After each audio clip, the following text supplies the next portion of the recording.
Bom, então nós começamos a terceira parte do catecismo. Depois de ter visto o que nós devemos crer, nós vimos depois na oração, e agora nós vamos examinar o que nós devemos fazer. O que nós devemos fazer e o que nós não devemos fazer. Porque justamente, primeiro a gente tem que saber o que fazer. Quem não sabe o que faz, quase sempre não faz direito. Daí porque os que querem nos perder querem cultivar em nós a ignorância. Ignorância cultivada. Porque justamente o sujeito é ignorante, ele não sabe, ele quase sempre vai errar, é evidente. São Pudécio me dizia que os maiores males do tempo dele, né, era a ignorância religiosa. É preciso saber o que crer. Depois temos que saber o que fazer, porque se nós temos só a fé, mas não há caridade, a gente vai para o inferno com a fé. Não adianta. É a fé morta. Então, nessa terceira parte, nós passamos a tratar dos mandamentos de Deus, que é onde justamente se resume tudo que nós devemos fazer, que Deus mandou para a humanidade toda, e depois os mandamentos da lei da igreja.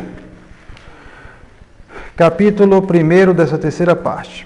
Pergunta de número 342.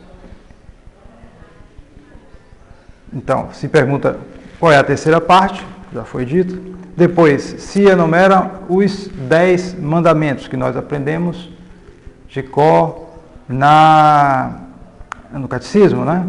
Então, desses mandamentos, 3 são relativos a Deus. Isso aí é a divisão do quadro.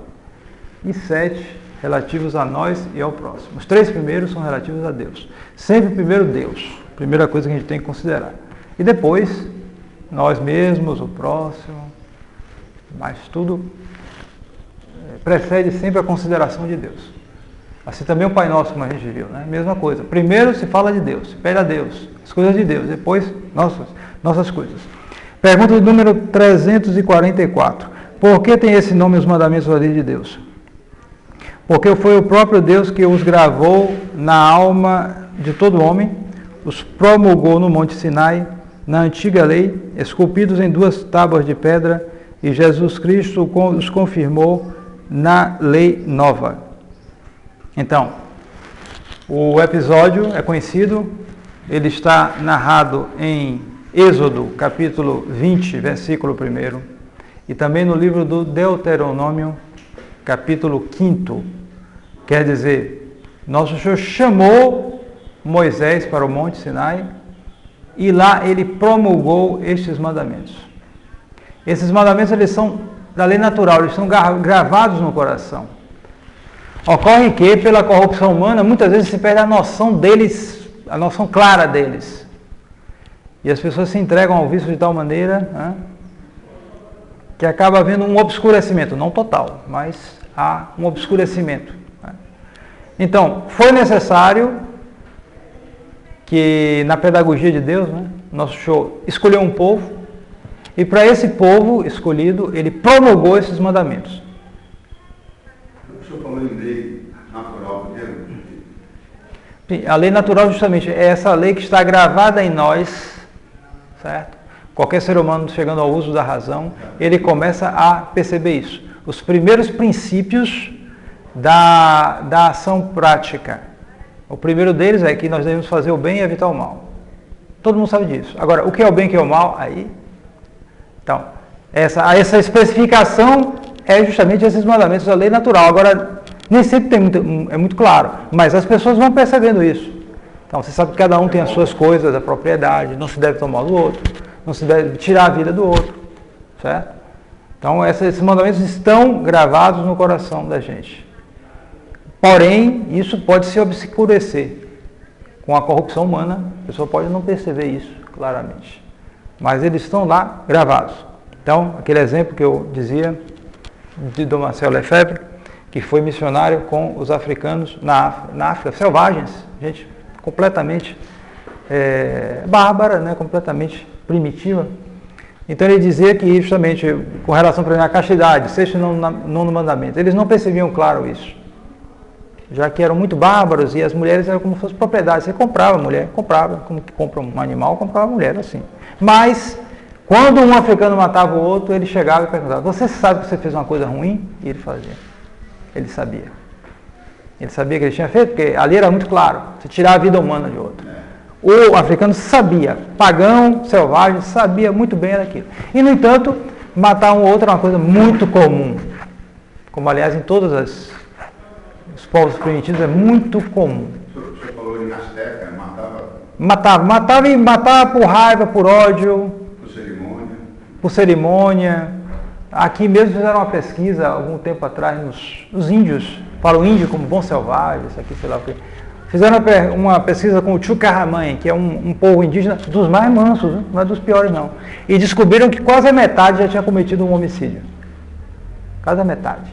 Quer dizer, eles matam assim, fica com ódio e mata. Então, então, para justamente restaurar a humanidade, nosso Senhor tomou um povo primeiro e teve que justamente promulgar esses mandamentos. Então, a promulgação está narrada na Sagrada Escritura. Foram 2 tábuas da lei. Na primeira tábua estavam os 3 mandamentos sobre Deus e nas outras 7, na outra tábua, os 7 relativos a nós e ao próximo. Esses mandamentos, eles não são somente os mandamentos de Deus para nós, eles são a base da sociedade. Se não houver isso, não tem sociedade. Na medida que, se os seres humanos observassem os 10 mandamentos, já bastava para a humanidade se restaurar. Como eles não observam, então é a desordem. Essa miséria que a gente vive. E daí a importância que a gente não avalia da transformação que a vida católica traz, que é, por exemplo, o sacramento da confissão. Você entra ali na confissão, você tem que estar sob os 10 mandamentos ali. O padre vai lhe perguntar. Primeira confissão que você for fazer, ou depois de muito tempo, ele vai perguntar. Primeiro mandamento, você teve isso? Segundo, fez isso? Você está, como que, escaneando você com o critério dos 10 mandamentos. Então você está passando ali, então ou você larga, não quer saber, ou você entra ali, então Deus começa a agir em você e também na sociedade, porque você é um ser social. Você não vai procurar, ou pelo menos vai se esforçar de não cair mais em pecados de impureza, né? De se vestir melhor, não ficar olhando para tudo quanto é coisa. Você, se tem algum vício que às vezes você adquire com a infância, de pegar coisas, isso, aquilo, você vai cortar isso, né? Você vai procurar ter uma vida melhor, se está casado, procura ter uma vida melhor com o esposo, a esposa, etc. Então, a sociedade muda, E é por isso que há uma relação íntima. Nos países católicos, os confessionários são cheios de poeira e esses países deixaram de ser católicos. A relação é íntima, porque se não confessa, acabou. A religião vira uma coisa do seu subjetivismo. Eu acho que é isso, você acha.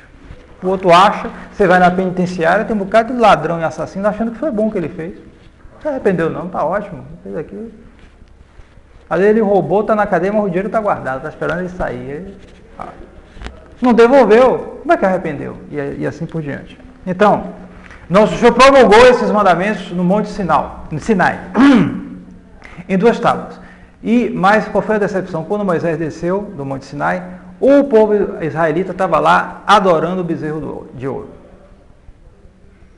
Então, se diz que Moisés quebrou as tábuas de raiva, as tábuas da lei. Ele ficou muito tempo lá em cima para dar. Ficou. Quantos foi, meu Deus? 40 dias, não foi? 40 dias ele ficou lá. Foi um verdadeiro retiro, foi uma coisa muito especial. Quando houve a promulgação, havia toda uma série de fenômenos impressionantes no monte que todo mundo ficava com medo. Todo mundo ficava com medo. E quando ele voltou, justamente encontrou isso, ele quebrou as tábuas da lei. Depois, nosso Senhor deu outras tábuas para ele, e essas tábuas eram guardadas no templo de Jerusalém, na Arca da Aliança. Né? Ele tinha que ter quebrado o... Pois é. Não, ele deu um castigo para o povo também. Foi, jogou e quebrou. É. Passou 40 dias para o povo. Ah, sim, mas é isso, ser humano. Então, nós somos melhores que ele? Não sei não. Então, depois essas tábuas de substituição eram guardadas justamente no Santo dos Santos, no Templo de Jerusalém. Na invasão romana, em 67, então se diz que até o Vespasiano Tito, né? Ele não queria queimar o templo. Tal a veneração que até fora dos limites de Jerusalém, entre povos não judeus, se havia por aquele templo. Uma coisa muito especial. Ele não queria. Ele queria tomar Jerusalém, mas não queria queimar o templo. Mas, Flávio Josefo diz, um dos soldados romanos lançou alguma coisa lá, se diz até que não se sabe direito quem lançou aquela flecha. Uma flecha com fogo que caiu lá no templo e começou a pegar fogo e aí acabou. Foi junto, queimou tudo, ninguém sabe direito. Se diz que os romanos trouxeram a arca. Os romanos trouxeram... Não, eles trouxeram o candelabro. Porque há um fresco, um fresco não, um baixo relevo no Arco de Tito, lá no Fórum Romano, eu vi. Esses olhos que a terra vão comer, eu vi isso lá em Roma, esse baixo relevo com os romanos levando o candelabro como um troféu de vitória. E ninguém sabe onde foi parar isso. E tem judeu até hoje reclamando, dizendo que está no subterrâneo do Vaticano e quer de novo. Bom. E a verdade é que eu ouvi dizer que toda a história do povo hebreu sumiu, pegou fogo. E não, a história só foi ressuscitada pelos monges católicos. Os arquivos foram perdidos, de tal maneira que não se sabe mais a linhagem de sacerdotes. Acabou aquilo. Os monges católicos... Se eles tentaram refazer, na base da arbitrariedade, acabou, eles perderam aquela linhagem. Porque queimou tudo, ninguém sabe direito. Tá entendendo? Então, somos obrigados a observar todos os mandamentos? Sim. Porque todos devemos viver segundo a vontade de Deus que nos criou. E basta transgredir gravemente um só deles para merecermos o inferno. Então, isso aí é muito importante, acho que todos sabem, mas a questão não é você fazer pesar. Eu fui contra 2 mandamentos, mas 8 eu cumpri, então tudo bem, estou salvo. Não. Se você for gravemente contra um só, você vai para o inferno. Seja claro isso.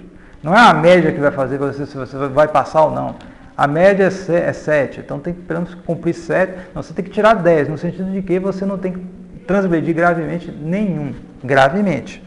A questão é essa. Não tem média. Essa é a questão. Né?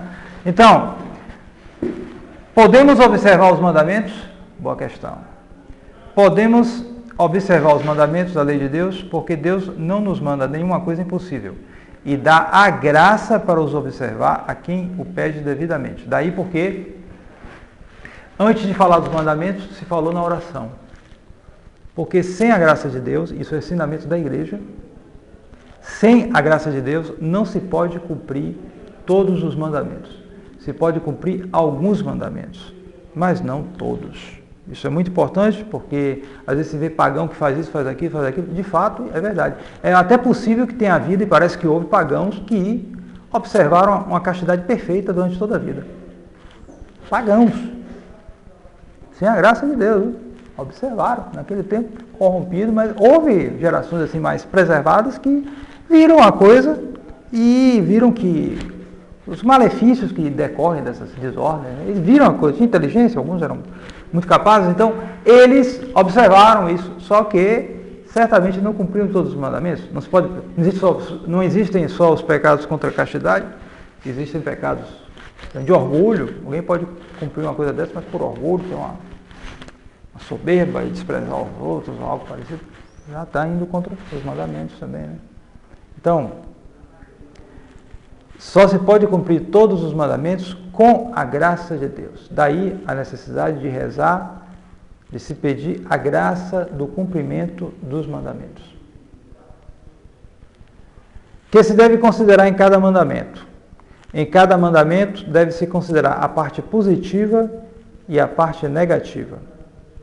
A parte positiva é o que nos é ordenado. A parte negativa é o que nos é proibido. De um modo geral, inclusive, deve-se observar primeiro o que é ordenado. A parte positiva é melhor.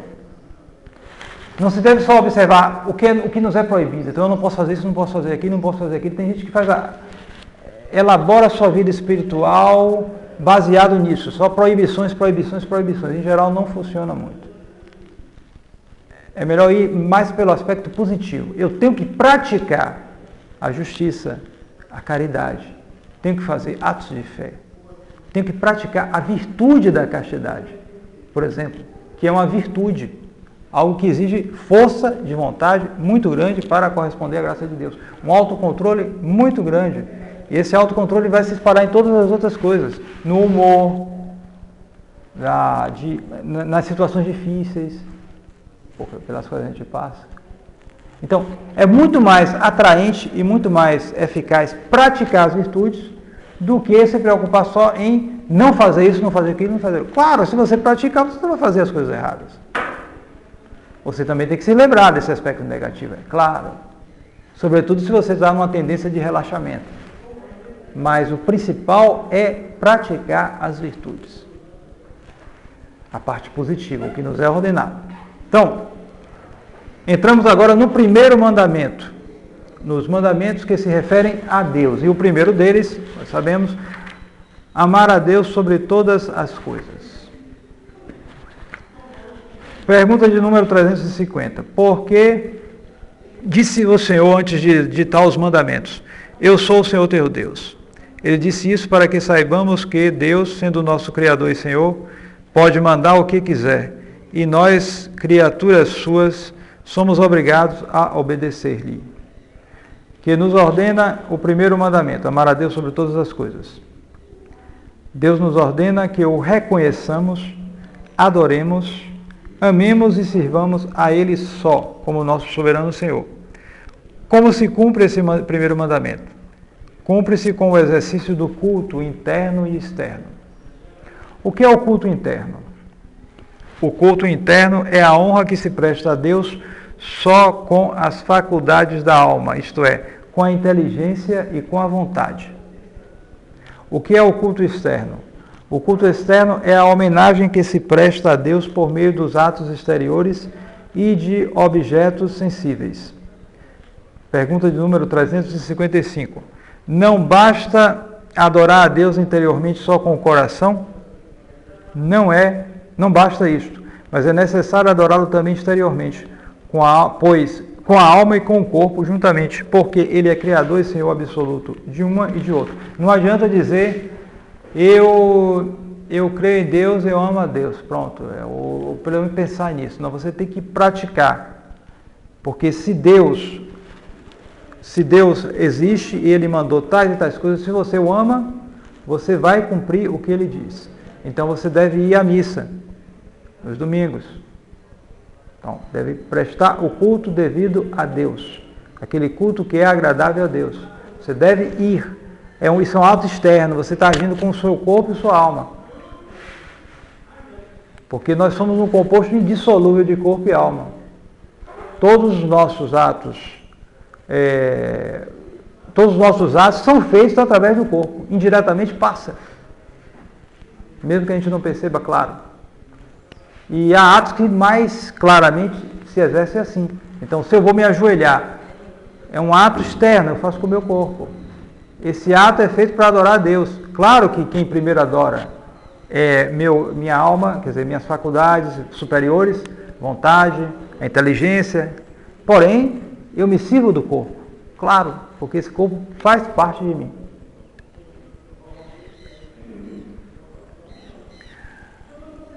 Que nos proíbe, poderá haver culto externo sem o interno?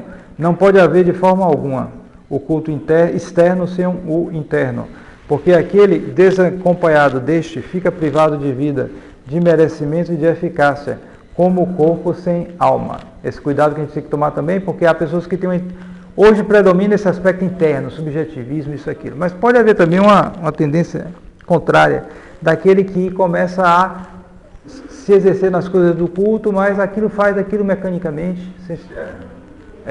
Isso também perde muito valor, claro. Agora nós vamos passar o que proíbe. O que proíbe o primeiro mandamento? O primeiro mandamento nos proíbe a idolatria, a superstição, o sacrilégio, a heresia e todo e qualquer outro pecado contra a religião. Depois nós veremos aqui, esse quadro aqui, a gente vai desenvolver um pouquinho mais alguma coisa a respeito disso. Que é a idolatria? Vamos ver agora por partes.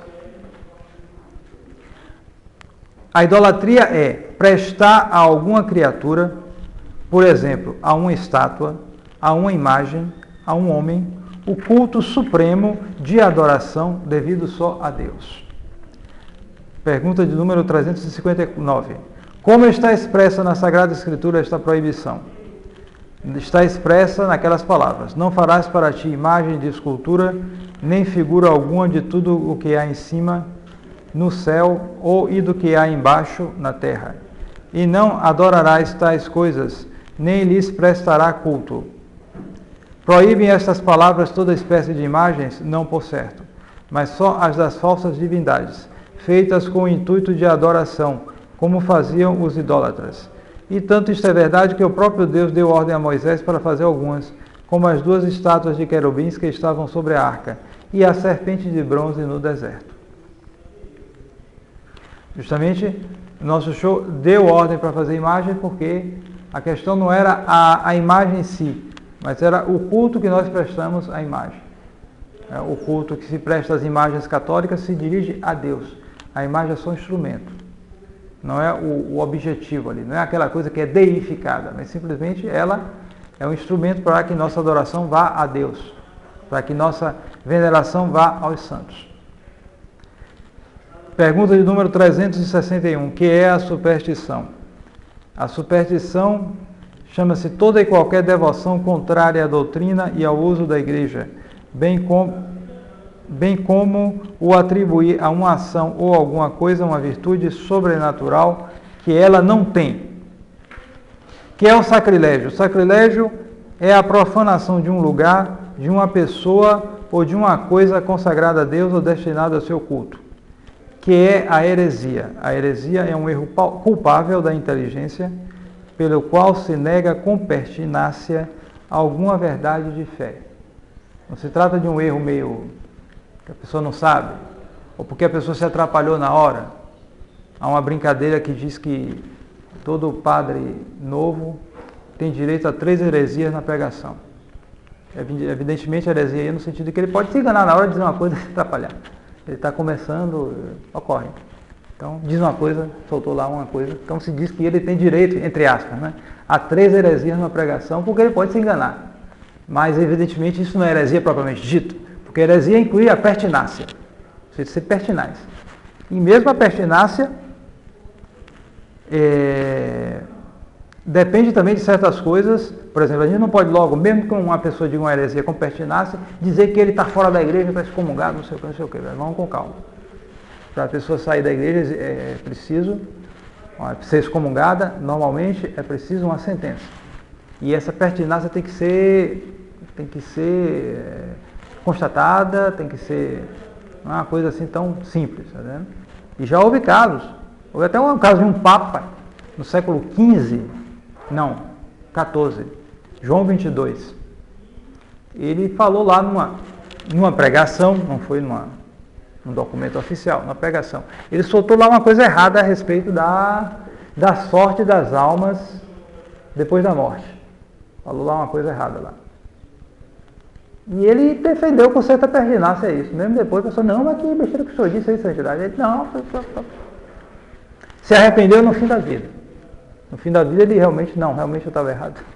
Não chegou a ensinar a igreja tudo isso, mas ele dizia como opinião dele, e houve até teólogo que disse que ele não era papa, isso, aquilo, mas não se aceitou isso. Ele é considerado até hoje como papa. Embora tenha essa coisa realmente estranha dele, né? Mas que ele não propôs como ensinamento oficial. Ele simplesmente era uma opinião pessoal dele que ele tinha. Não é herege.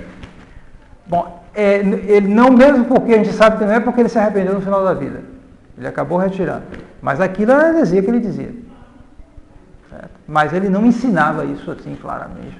Não parecia, porque que eu saiba. Ele disse isso numa pregação dele, individual. O pessoal logo, mas você vê, foi só uma coisa pequena. Mas a cristandade logo se levantou, houve Gente que não gostou, houve uma confusão aí por causa disso. Papa João 22, predecessor desse, né? João 23, né? Que houve um João 23 antipapa, né? Foi. Aí o João 23 tomou esse nome desse antipapa. É. E dizem que o Francisco queria ser chamado João 24, né? Mas não...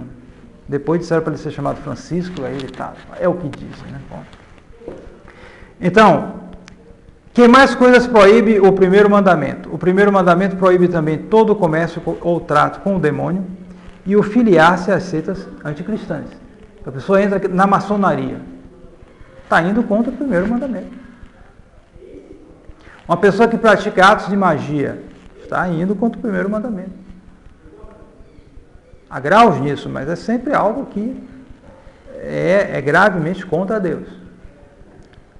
Quem recorresse ao demônio e invocasse cometeria pecado grave, evidentemente cometeria um pecado enorme, porque o demônio é o mais perverso inimigo de Deus e do homem. Bom, aí ele vai entrar em detalhes, né, disso e daquilo. É lícito interrogar as mesas chamadas falantes ou escreventes, consultar de algum modo as almas dos mortos por meio do espiritismo? Resposta: todas as práticas do espiritismo são proibidas, porque são supersticiosas e muitas vezes não estão isentas de intervenção diabólica. E por isso foram justamente interditas pela Igreja. O primeiro mandamento proíbe acaso honrar e invocar os anjos e santos? Não. Não é proibido honrar e invocar os anjos e os santos, e até o devemos fazer porque é coisa boa e útil e altamente recomendada pela Igreja, já que eles são amigos de Deus e nossos intercessores junto dele.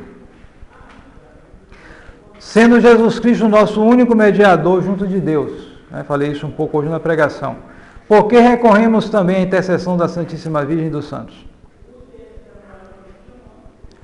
Jesus Cristo é o nosso mediador junto de Deus, enquanto sendo verdadeiro Deus e verdadeiro homem, só Ele, em virtude dos próprios merecimentos, nos reconciliou com Deus, e dele nos obtém todas as graças. Mas a Santíssima Virgem e os Santos, em virtude dos merecimentos de Jesus Cristo e pela caridade que os une a Deus e a nós, auxiliam-nos com a sua intercessão a alcançar as graças que pedimos. E este é um dos grandes bens da comunhão dos santos. Podemos honrar também as sagradas imagens? Sim, porque a honra que se tributa às sagradas imagens de Jesus e dos santos refere-se às suas mesmas pessoas. E as relíquias podem se honrar? Também as relíquias podem ser honradas porque os seus corpos foram membros vivos de Jesus Cristo e templos do Espírito Santo e devem ressurgir gloriosos para a vida eterna. Mas ainda, porque uma relíquia dessa, justamente um pedaço de um corpo de um santo, esse pedaço retomará a vida um dia, no juízo final. Vai se juntar ao corpo do santo glorificado já no céu, cuja alma já é glorificada no céu. Que diferença há entre o culto que prestamos a Deus e o culto que prestamos aos santos? É a famosa distinção entre adoração, né, que é a latria, né, culto de latria. Depois há o culto de dulia, que é o culto prestado aos santos, e o culto particular de hiperdulia. De fato, é uma dulia, não é uma latria, não é uma adoração, mas é uma hiperdulia, uma veneração muito grande que se presta a Nossa Senhora. Então, retomando um pouco esses pecados contra a religião, e resumindo, e acrescentando, acrescentando alguma coisa, nós temos, nesse esquema aqui, podem ver, pecados contra a religião. Pode ser por excesso ou por falta. Os pecados por excesso são a superstição, se chama superstição. E os pecados por falta se chama irreligiosidade. Então, o pecado de superstição se subdivide em 4. São o culto indevido, a idolatria, a adivinhação e as vãs observâncias. É a subdivisão do pecado de superstição. E o pecado de religiosidade, por sua vez, há 3 subdivisões. tentação de Deus, sacrilégio e simonia. Então, quer explicar um pouco o que é isso? O que é o culto indevido? O culto indevido ele pode ser um culto falso, como por exemplo, alguém que oferece para a veneração umas relíquias falsas. Havia isso. Na Idade Média as pessoas lutavam, brigavam, se engalfinhavam por um corpo de um santo. Houve casos de fazer expedições especiais para ir lá roubar o corpo do santo que estava no lugar para levar para o outro. Porque você sabia, por exemplo, que se você tivesse um corpo de santo lá em Camaçari, você roubasse o corpo do santo e botasse em Candeias, Candeias ia crescer mais do que Camaçari. Na Idade Média era assim. Porque era a principal, aquilo virava um centro de devoção e até economicamente acabava influenciando diretamente. Porque vinham as pessoas, eles tinham que morar num lugar, ficar no lugar, então fazer estalagem, vendiam coisas, tudo, criavam um centro. Na época isso era fortíssimo, porque o catolicismo estava no âmago daquele povo, de todos aqueles povos da Europa. Então, houve casos, pegar o santo, e aí aproveitavam pessoas ruins, às vezes pessoas sem fé, parece que o judeu fazia muito isso, né? Fabricavam relíquias. Se diz que São Tomás de Aquino tem 2 cabeças dele, né? Uma deve ser a verdadeira, a outra ninguém sabe. Está lá 2 cabeças, em tal lugar, porque foi muita disputa em torno do corpo dele, a veneração. Aí entrou lá um artista lá sem vergonha e botou a cabeça de São Tomás. Aí havia isso. E havia, às vezes, venda de relíquia, porque aproveitava a ignorância do povo, que sempre existiu, em maior ou menor grau, existia isso. Então, com a relíquia, não sei o quê, pronto. Às vezes, então se forjavam. Se diz que se fosse se juntar todas as relíquias da cruz, dava um barco. Um barco. Porque tem muita fraude, infelizmente. Faziam para se aproveitar do povo, para ganhar dinheiro. E isso. E até hoje existe desrespeito. Ouvi falar que havia gente sem religião que fazia imagem de Nossa Senhora com certas coisas um pouco inconvenientes. Com posições um pouco teatrais, algo assim. Para fazer pouco. A pessoa não percebe na hora, aquela coisa que compra lá no Baitinho. Então, isso existe. Então, na Idade Média existiam essas coisas. Então, por exemplo, esse culto falso é isso. Uma falsa relíquia, por exemplo. Aqui tem umas imagens que eram feitas também. E uma vez eu vi uma palestra que disse que muitas delas têm os dedos assim. Normalmente ninguém faz os dedos assim, né? E chamou a atenção que isso aqui é o símbolo da maçonaria. Pode ter coisa no meio aí também. Sim. E aí eu já vi que tem várias imagens. E todo mundo até vê, né? Não, porque... Os dedos estão assim. Exatamente. Os dedos assim, os dedos 2 juntos e esses 2 separados. Seria bom haver um esclarecimento, alguém que estude mais em detalhe isso, que esclareça para que os católicos não comprem. Não comprem. Porque a reação é essa. Se você não comprar, ele... Tem estampas também, estampas. Não compra. Aquilo ficou na minha cabeça quando eu vejo, já...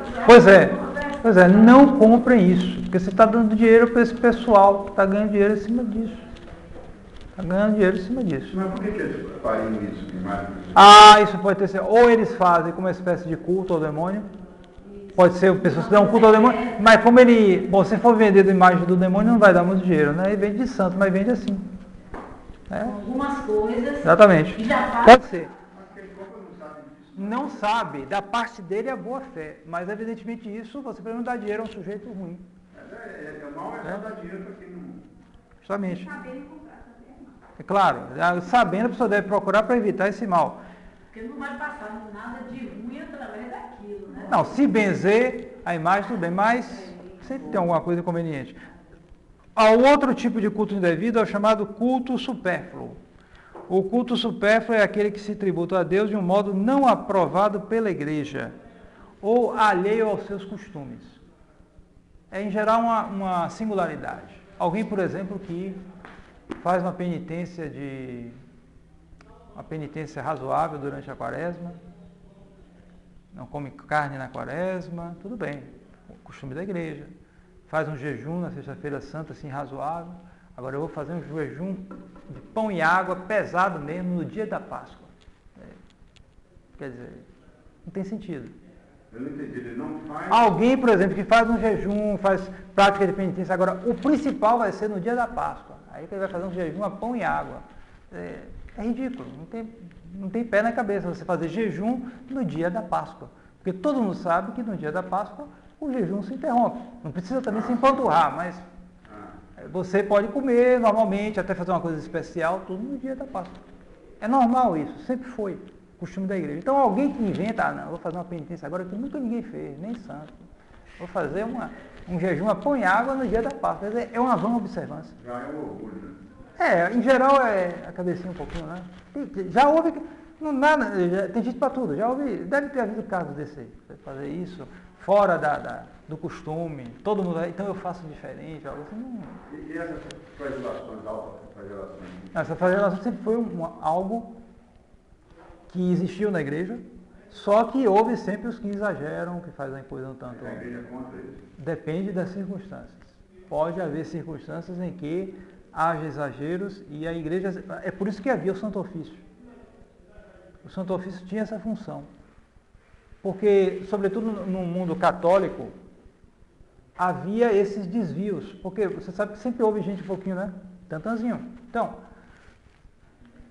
esse pessoal meio assim, no mundo católico, eles tendem a fazer as maluquices dele com coisas da religião. Claro. Cabecinha meio tonta. Então, havia o Santo Ofício, ou então pessoas, como eu acabei de dizer, que usam a religião para o mal. Com essas imagens, com essas falsidades. Então, o Santo Ofício se encarregava também disso, para verificar, para evitar os abusos, para a religião não se corromper. Bom, a idolatria, nós demos, o culto indevido, a idolatria, nós demos a definição de idolatria, não é? A adivinhação. O que é adivinhação? Adivinhação, no sentido próprio teológico da palavra, é a superstição que trata de averiguar as coisas futuras ou ocultas por meios indevidos ou desproporcionados. Ela pode existir com a expressa invocação dos demônios, no caso o oráculo, o pitonismo, a necromancia, a ontromancia, ou seja, você procurar saber o futuro por meio dos sonhos, o arospício, você procurar o futuro por meio do exame das entranhas dos animais. Mas você sabe que tem um pequeno, às vezes fica esses restinhos, mesmo entre nós, né? Você sabe, por exemplo, que, eu me lembro quando eu era pequeno, vocês diziam isso, abrir uma galinha para tratar. O que era mesmo, meu Deus? Eu acho que era o coração. Se tivesse uma forma, é porque o menino que nascesse ia ser homem, se tivesse outra, o menino ia ser menina. Tinha uma superstição dessa. Eu acho que era o coração da galinha, eu acho. Não estou mais bem lembrado, não. Mas, quer dizer, é um resto disso, arospício. Procurar saber o futuro pelo exame das entranhas dos animais. A geomancia,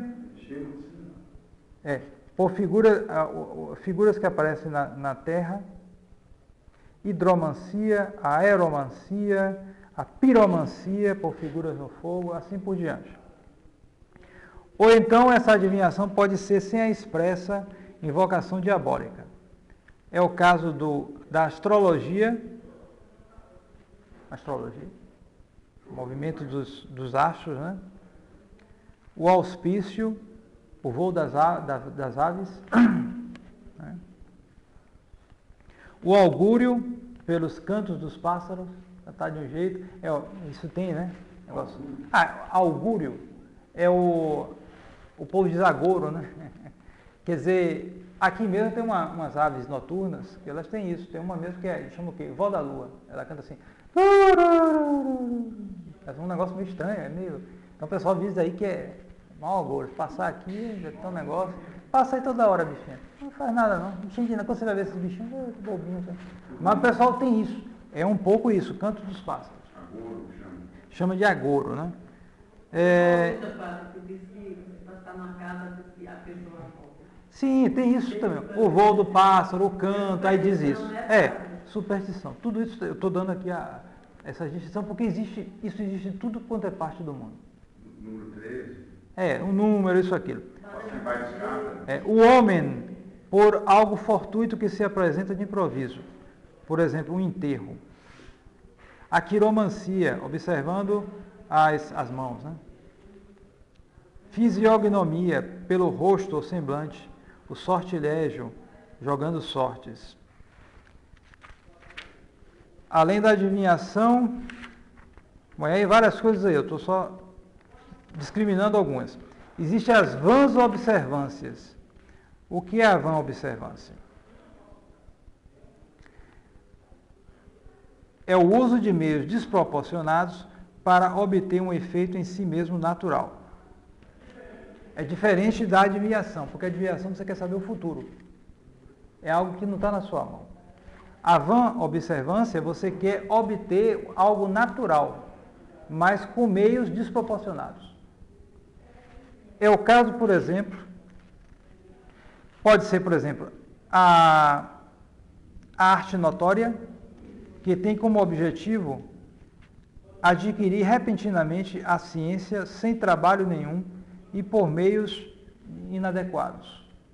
Existe a arte da saúde, que são os curadores. Você quer adquirir a saúde com meios completamente desproporcionados. Isso aí existe muito por aí. Tem gente aí que quase morreu aí, tomando as chamadas garrafadas, né? E existe aí, cada superstição impressionante. Tinha um rapazinho que passou aqui um tempo, ele disse que ele estava com uma doença lá no sertão, deram para ele beber urina de vaca preta. E tinha que ser preta, se não fosse preta não curava. Ele bebeu, né? E tinha outras por aí, todo mundo sabe, fala isso, aquilo, aquilo. Chá disso. Algumas vezes há um fundamento.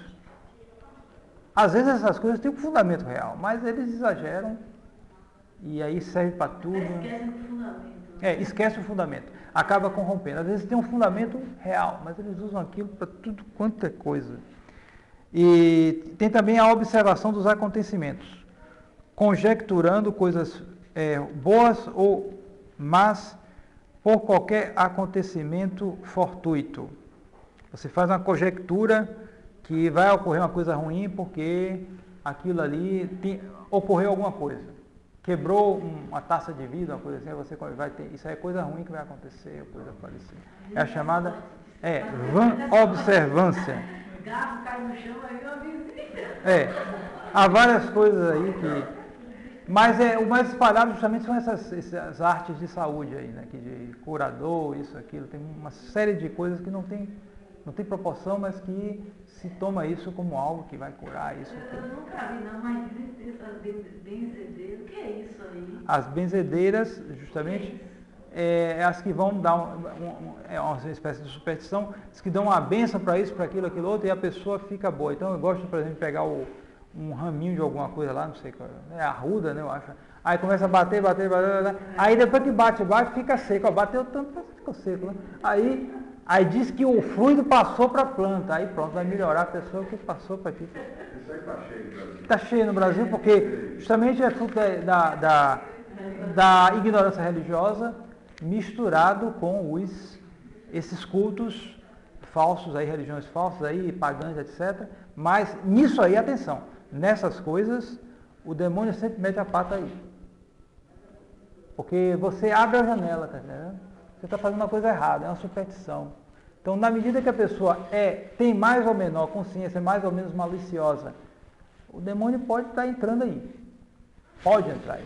Lúcio fala também disso hoje em dia, negócio de carismático. Você está com um problema, fala com carismático. Vai na igreja não sabe que dá uma bênção da Espírito Santo. Sim, na medida em que não é Deus, então se não é Deus... Sacerdote, eu leio de... Exatamente. Na medida que não é Deus, você pode desconfiar que outro entra aí no lugar. Que não vai ser Deus. Portanto, não é coisa boa. Está entendendo? E se sabe que nessas coisas carismáticas, vez ou outra, há coisas estranhas que parecem ter uma origem preternatural. Coisas estranhas aí. A gente sabe que o movimento carismático veio diretamente de pessoas que foram pedir a pastores protestantes Quer dizer, é algo que veio do protestantismo. Não é nem uma coisa assim que os católicos se reuniram, vamos rezar e aconteceu uma coisa diferente. Não. Eles não conseguiam aquelas coisas e eles foram atrás de pastores protestantes para conseguir. Eles conseguiram e transplantaram dentro da Igreja Católica. Então é algo sectário. Muito claro isso aí, muito claro. Basta olhar a origem. Aí foi se espalhando. Olha, uma coisa que veio de fora, de religião herética, não foi nenhuma coisa dentro de católicos novos, não. A inovação serviu para dispor o espírito deles, para procurar algo com os hereges. Né? E a gente sabe que esses fenômenos ruins que ocorrem no carismatismo, eles já ocorriam antes em seitas protestantes, sobretudo as chamadas revivalistas, é os chamados revivals em inglês. Eram seitas, sobretudo do século XVIII, baseadas nos Estados Unidos, que começaram a desenvolver essas coisas, essas invocações do Espírito Santo, esses entusiasmos, isso já havia desde o século XIX, mas no protestantismo, não no catolicismo. Bom, com relação aos pecados por falta e religiosidade, ela se subdivide em tentação de Deus. A tentação de Deus é um dito ou um fato pelo qual se pretende pôr à prova algum atributo de Deus, ou se pede temerariamente sua intervenção divina. A mais famosa tentação de Deus, quer dizer, a mais famosa tentação disso, porque, claro, nosso Senhor não consentiu. Foi uma daquelas 3 tentações que o demônio fez a nosso Senhor. Né? Quer dizer, uma daquelas foi de se jogar do pináculo do templo. Os anjos virão e protegerão. Usando a Bíblia, viu? Usando a Bíblia. E é uma tentação de Deus. Você pede a proteção a Deus numa coisa que não convém. Você não pode ser jogado no lugar. Deus me proteja. Você joga no lugar. É paciência. Né? Depois, você tem o sacrilégio. Né? O sacrilégio, ele pode ser... A definição é profanação ou trato indigno de algo sagrado. É a profanação ou o trato indigno de algo sagrado. O sacrilégio ele pode ser pessoal. É o sacrilégio que se comete contra uma pessoa sagrada. Ou a que comete ela mesma enquanto tal. Ou o que a pessoa sagrada mesmo comete. Então, alguém que é um padre, um bispo, ele é alguém que foi consagrado a Deus. Um religioso. Então, se ele faz uma ação indigna, gravemente indigna, ele comete algo sacrílego. Então, ele mesmo. E se alguém comete alguma coisa contra ele, comete também um sacrilégio. É o chamado sacrilégio pessoal. Sacrilégio pessoal. O sacrilégio local é a profanação de um lugar sagrado. Hoje esses sacrilégios estão espalhadíssimos por aí na Igreja Conciliar, porque são cometidos sacrilégios continuamente, quase diariamente nas igrejas. É um sacrilégio. É sacrílego. É o sacrilégio chamado local. E depois é o sacrilégio real, a profanação de uma coisa sagrada. Um sacramento, um cálice consagrado, uma relíquia ou imagem sagrada. Você sabe, por exemplo, que Lutero tinha um cálice dele, né?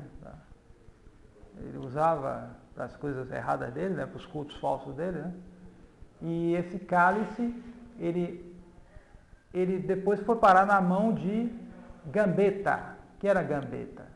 Gambetta era um judeu que foi o principal instigador da Comuna de Paris, quando os comunistas tentaram tomar o poder em Paris, depois da derrota dos franceses para os prussianos em 1870. Queimaram Paris todo, queimaram muita coisa, quebraram tudo. Agora as 300 casas do Rothschild ninguém tocou, né? Porque parece que eles que estavam por trás do negócio. Bom, e o Gambetta, que era judeu, foi um dos principais instigadores. Sempre uma pessoa muito importante, deputado, pessoa altamente, chegou a ser, acho, primeiro-ministro. E ele uma vez mostrou numa reunião para um outro deputado que era católico, mostrou para ele, esse cálice, e de quem é esse cálice? É o cálice de Lutero. Parece que foi a maçonaria que deu para ele. Quer dizer, o cálice de Lutero era conservado pela maçonaria. Um objeto que eles tinham profanado, né? E para eles era um objeto de horror, de honra para eles. E o Gambetta tinha aquele cálice de Lutero. Todo mundo bem relacionado. Aí você vai descobrindo as ligações, né? Está na Conjuração Anticristã, primeiro volume. Então, qualquer objeto sagrado que é desprezado, que é maltratado, constitui também um sacrilégio. Sacrilégio de coisa, sacrilégio real. Se você há um livro que trata, por exemplo, da Revolução, da Guerra Espanhola, Guerra Civil Espanhola, em 1936 a 1939, e um dos episódios ele trata da perseguição religiosa. E essa perseguição não era só contra as pessoas, era contra as coisas. Era algo tão diabólico que eles perseguiam os objetos religiosos. Veja bem que não tem porquê. Uma pessoa, por exemplo, que não tem religião, ou como dizem os comunistas, que não tem religião, para que ele vai desprezar um objeto? Ele simplesmente não dá valor, mas não tem lógica ele querer. Porque eles pegavam, por exemplo, a imagem de nosso Senhor Jesus Cristo crucificado e punha para fuzilar, para a imagem. Eles quebravam os cálices, faziam isso, faziam aquilo. Não tem sentido isso. Até é ilógico para uma pessoa que se diz ateia. Mas na verdade era o chifrudo que estava ali, impelindo aquela gente a cometer esse sacrilégio. No sacrilégio, muitas vezes se mostra justamente essa marca de Satanás. Que tem ódio. O Satanás vê direito. Ele vê até que ponto essas coisas são consagradas a Deus. E ele quer destruir essas coisas. E o maior golpe que ele deu foi justamente o Vaticano II.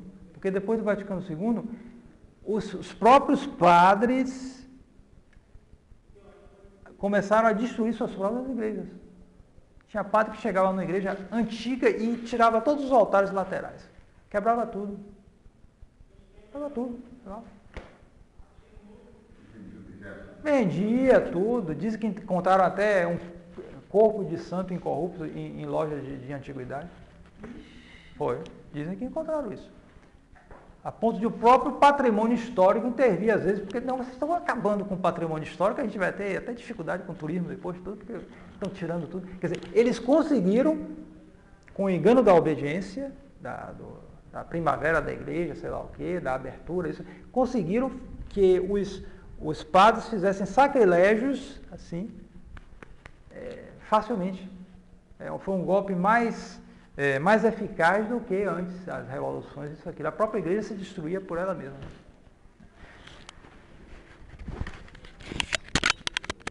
Bem,